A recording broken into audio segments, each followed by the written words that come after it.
A Fachin falou sobre outros assuntos. Por exemplo, destacou o papel das Forças Armadas nas eleições. Ele disse que está aberto ao diálogo, à colaboração, mas pontuou bem que a palavra final é da Justiça Eleitoral. Vamos ver. Quem trata de eleições são forças desarmadas.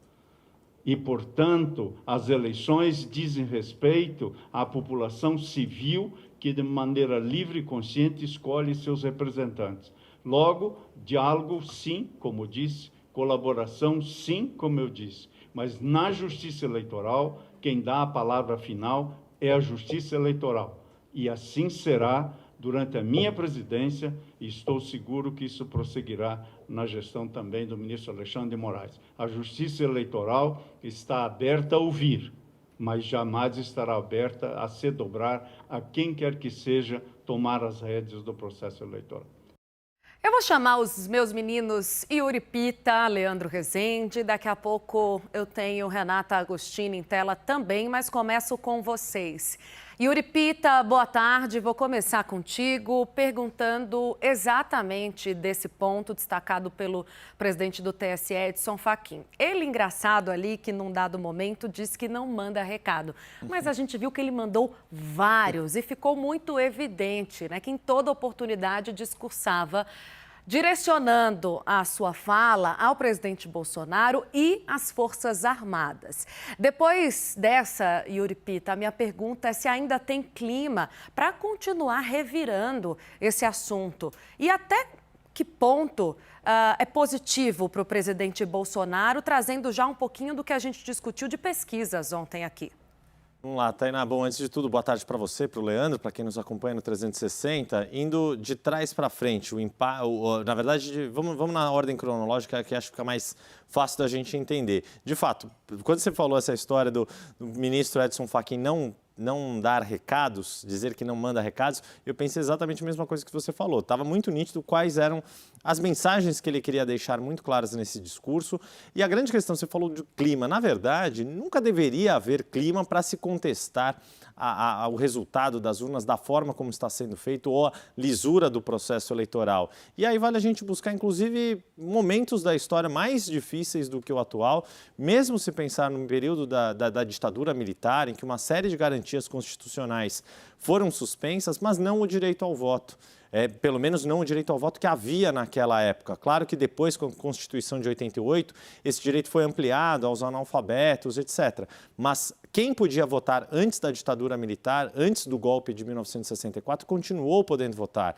E as eleições não foram realizadas em 65, por exemplo, de forma direta para presidente. O Brasil ficou, né, até 1989 sem eleger um presidente diretamente, mas os resultados eleitorais eram respeitados. Os resultados, houve, por exemplo, a eleição de 1974, em que Ulisses Guimarães lançou a anticandidatura, e que foi uma eleição que o então MDB da oposição ganhou posições bastante importantes no Congresso Nacional. Mesmo naquele momento em que a ditadura militar sofreu um revés importante nas urnas, o resultado não foi contestado e foi respeitado pelos presidentes fardados da época. Ou seja, o que a gente está vivendo é tão surreal, é tão inacreditável essa contestação da forma como está sendo feita, que mesmo em momentos mais difíceis da nossa história não houve esse tipo de contestação. A não ser quando a Justiça Eleitoral simplesmente deixou de existir na ditadura do Estado Novo, lá nos anos 30 de Getúlio Vargas. Voltando ao presente, aí para concluir com a pergunta que você me fez sobre o quanto isso traz de bônus ou de ônus para o presidente Jair Bolsonaro. A julgar pela pesquisa de ontem da Genial Quest, que a gente trouxe aqui, e havia um capítulo dedicado não só às urnas eletrônicas, mas ao tipo de aquela constatação, o resultado, a consequência que isso traz para o presidente Jair Bolsonaro quando enfrenta em outras instituições, como o Supremo e o Tribunal Superior Eleitoral, não traz benefício para ele, não traz bônus para o presidente. Apenas mantém a sua base que ele já tem, aqueles eleitores que ele já conseguiu, que já são eleitores de Bolsonaro, tenha ele conflitos ou não conflitos com a Justiça Eleitoral, com o Supremo, com outras instituições, e acaba afastando aquele eleitor, digamos, de centro, moderado, aquele que não quer nem que Bolsonaro nem que Lula vençam as eleições de outubro, mas que poderia eventualmente, aquele mais antipetista, aderir a Bolsonaro. Quando Bolsonaro intensifica, radicaliza, esse eleitor se afasta mais do candidato à reeleição. Quero continuar nesse assunto com você, Leandro Rezende, além também de te pedir para explicar como é que as Forças Armadas atuam quando são solicitadas no processo eleitoral, na parte logística. Além disso, vamos destacar também o que trouxe ontem a Quest quando pergunta sobre o nível de confiança dos eleitores nas urnas, né? Entre os que votam no presidente Jair Bolsonaro estão os que mais desconfiam, ou seja, o discurso dele, como bem ressaltou Yuri Pita também na sua análise, muito bem agrada à base, mas não tem tanto apelo, né, entre os votos moderados. As pesquisas, então, Leandro, dirão se Bolsonaro deve abandonar esse discurso ou deve ser um daqueles temas inesquecíveis da cartilha bolsonarista? Tainá, boa tarde para você, para o Yuri, para todo mundo que está com a gente aqui no CNN 360. Bom, a julgar por tudo que a gente vê desde 1º de janeiro de 2019, o presidente Jair Bolsonaro não vai abandonar esse discurso. O que a gente está observando nos últimos tempos é uma mudança na forma dele criticar o processo eleitoral brasileiro. Antes, era necessário o voto impresso de qualquer maneira para garantir a lisura do processo eleitoral. Agora, ele coloca em dúvida a forma que o Tribunal Superior Eleitoral faz a contagem dos votos, faz a apuração, encontra maneiras de deixar em dúvida a justiça eleitoral sem apresentar nenhuma prova para isso, mas faz parte, infelizmente, do discurso do presidente Jair Bolsonaro. Gera uma manifestação importante hoje do ministro Edson Fachin, que estava ao lado do futuro presidente do TSE, que é o ministro Alexandre de Moraes, que vai comandar a Corte Eleitoral durante as eleições, e ao lado do ministro Ricardo Lewandowski, que foi quem criou em 2009 esse evento, no qual o ministro Edson Fachin falou hoje, o teste público de segurança da urna eletrônica. A gente está vendo os três aí na imagem aqui do nosso lado, né? Então,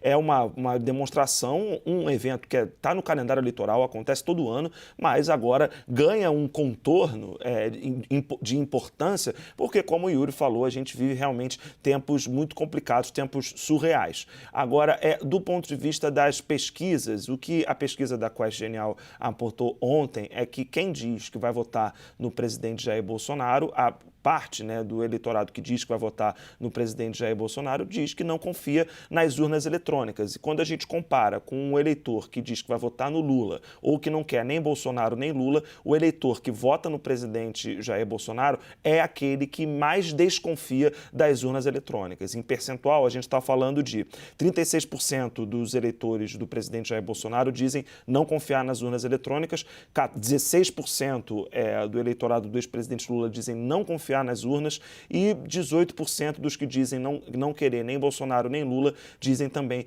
que não confiam nas urnas eletrônicas. Por mais que no caso do presidente Jair Bolsonaro seja uma grande maioria no comparativo com Lula ou com os que são nem Bolsonaro nem Lula, fica emblemático, né, a gente ter outras candidaturas, a do petista e outras nem nomeadas pela pesquisa, que tem contingentes grandes de pessoas que não acreditam na confiabilidade das urnas eletrônicas. Mostra o nível de deterioração da nossa democracia nos últimos anos, porque essa conversa, há alguns anos atrás, ela seria inimaginável, essa conversa de colocar em dúvidas algo que existe desde 1996 e nunca trouxe nenhum problema para o país. Na verdade, é um exemplo de uma prática positiva da nossa democracia.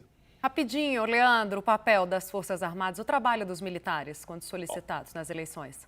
O TSE aprova o uso de forças armadas para atuar em locais em que as urnas tenham dificuldade para chegar, o Brasil é um país continental, ou para assegurar o livre exercício do voto e das apurações. Só nas últimas eleições foram 361 localidades que solicitaram esse apoio das Forças Armadas. É nesse espectro, é nesse lugar que as tropas atuam nas eleições, Tainá. Muito bem explicado. Obrigada, meninos. Até daqui a pouco.